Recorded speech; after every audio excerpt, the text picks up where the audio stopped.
Hi, I'm Claire Fallon. And I'm Emma Gray. We're the hosts of Here to Make Friends, a podcast for anyone who loves or loves to hate the Bachelor franchise. We're here today to talk about superlatives from episode 2 of the season of The Bachelor. So much to dig into. Yeah, we're going to talk about the people who impressed us the most and impressed us the least. There were a lot of the least. And one of the most interesting things they did this episode, interesting might be strong. Yeah, in quotations, interesting. Is that they all did sort of stand-up sets for one of the group dates. And it got me thinking, who's most likely to launch their own stand-up career? Well, first, let's use the term stand-up loosely. Yes. There were about 4 jokes attempted in the bunch, but we're going to give that one to Onyeka. Grabbed my whistle and my lifeguard gear, and I saved him from drowning in some bitches. Yeah, she's got a real penchant for prop comedy. I see her having a Gallagher sort of routine, with a few trademark props that she whips out. Actually, I thought Elise had the best joke of the bunch, but she did. I don't really see her going full, touring, doing a Netflix special. No, I agree. Most likely to demand to see a manager because she's short a chicken nugget. I think you all know who this is going to go Tracy. to. It goes to Tracy. It made me slightly sick to my stomach. Tracy has a really strong I didn't get what was promised to me vibe, and I'm going to make it everyone else's problem. Always a victim, and it's always someone else's fault. I would say most likely to is not strong enough. I think she's probably already done it.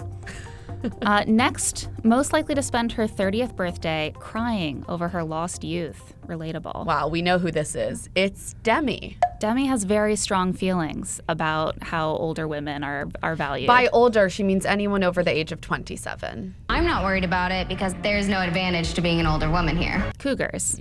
You're a cougar and you're brave simply for existing. And she was willing to admit that she was older in front of everybody. I thought she was so brave for doing that. As a 31-year-old, it was great for me to learn just how brave I am to literally walk in the street thinking that perhaps someone could be attracted to this haggard a face and figure. I think the rest of us already knew how brave you were. Yeah. So it's good that you know that. Yeah. And, Demi's really setting herself up for a lot of misery when she hits that age. I know. range, Unfortunately, so hopefully for Demi, she will one day reach the age of 31 if all goes, according to plan. Most likely to be at fault in this alleged Hannah B feud. We're not exactly sure what the nature of this feud is yet, except that these two are both beauty queens, and they are former roommates at Miss USA, and they do not like each other. Claire, it's really a toss-up because I don't trust either of them. We know so little about what happened. And about them. And yet I do find myself wanting to say that maybe it's Hannah B. Same, that's my instinct, but I have no real reason. No, I don't either. I think it's a more, visceral thing. We've seen her put on a good face and then show a different side of her. That's enough for me. No longer trustworthy, but remains to be seen as the season unfolds. Next, most likely to have actually never played rock, paper, scissors. Elise, who seems to think that this game is called Paper, rock, scissors. not rock, paper, scissors, which is certainly the only thing people call this particular game. If you think it's any other order, you probably have never played. Yeah, she also seems to think of it as a game that people play just recreationally, like checkers. When's the last time you played rock, paper, scissors? To decide whether I get to sit in the front seat. That's yeah. kind of what it's for. Yeah. At least if you Classic. have 2 siblings. Next, most likely to actually have a first on The Bachelor.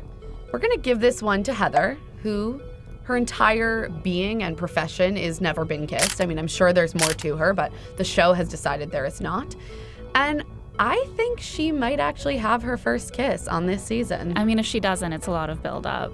For what? Very little, yeah. Give us the payoff. And next, most likely to win this whole thing. For the second week in a row, we're going to give this one to Hannah G. She's already crumbling a little bit. I'm worried about her, but I haven't seen Colton really zero in on someone else the way that he has with her. He dedicated some time to reassuring her. He kept telling her she felt like home to him.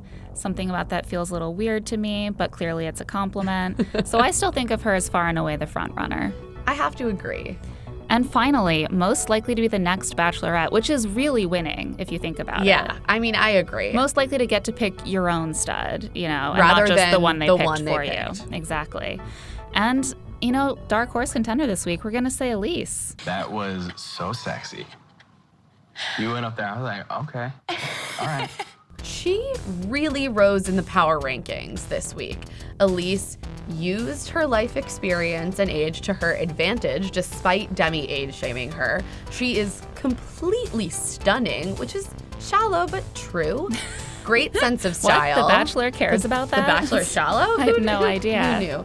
And she just carried herself really, really well. She showed a little humor. She showed a little depth, as they say on The Bachelor. Yes. And She it would opened be a great first for them. She would be their first redhead, I think. Wow. Breaking barriers every day. That's a first we can all root so for. progressive. That's it for this Here to Make Friends Superlatives bonus segment. Join us again for more love And snark. when we discuss next week's episode of The Bachelor.